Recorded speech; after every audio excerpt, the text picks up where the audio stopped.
Okay, to assemble the replacement scroll ring, the first thing that you should do is a little bit of prep work. So take components 2 and 3, and then components 4. You'll need 2 copies of these.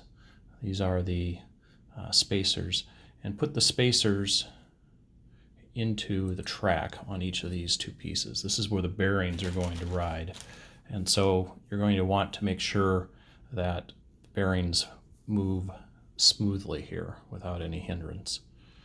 I've already sandpapered these tracks down a little bit, so everything moves nice and smooth, but you'll need to make sure that that's the case, otherwise you'll have a bumpy ride when you're trying to turn the ring.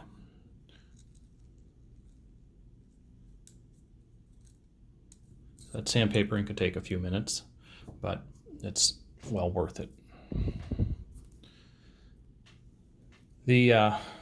With that prep work done, then what you need to do is start with component 1, which is this small ring, and component 2.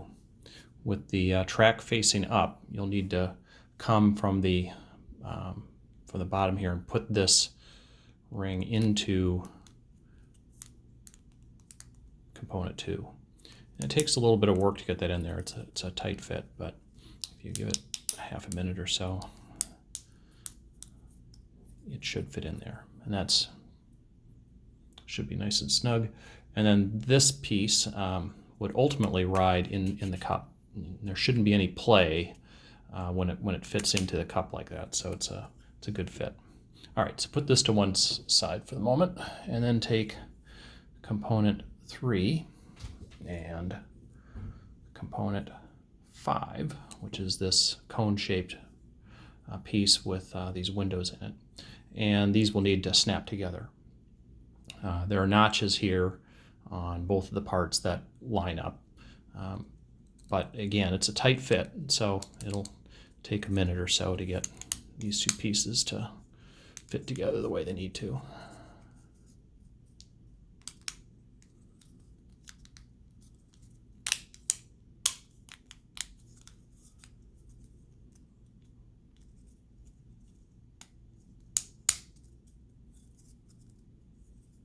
Okay, yeah, that's a good fit. All right, so with that done, then take component 4, the flat spacers. We'll need 2 of these. Actually, overlooked a step. With this piece, you'll see there's 3 openings here. Those are to help mate up with the top piece, which is component 6, which has 3 pieces here, 3 openings. And to help those line up, you have these pieces. You need 3 of these, and there'll probably be some sandpapering involved with this as well. But these pieces can fit into these little openings. Pieces are interchangeable, doesn't matter which side goes down, which side is up.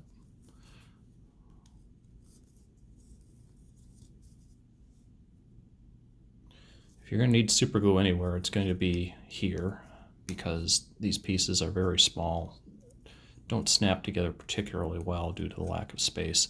But when you have them in here, then you can take the top piece and align it with those pieces and press fit them together.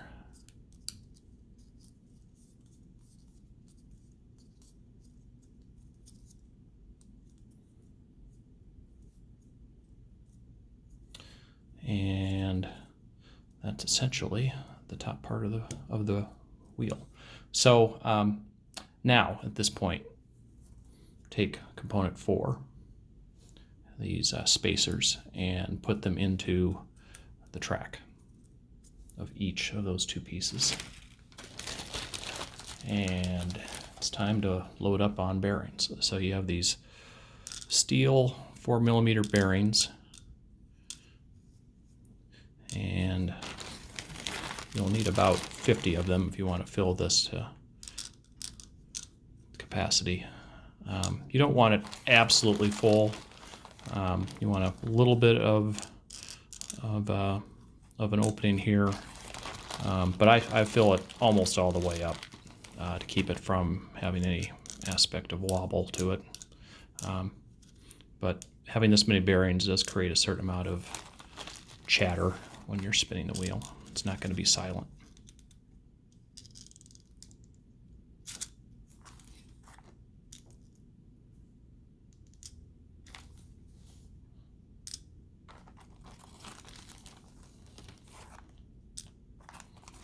Okay, that's good. Actually, I'm going to take the spacer out of that other one and just set it here on top of these bearings. And then I'll take this piece and put it track down over, slip it into place. You can see it snaps in there, and voila.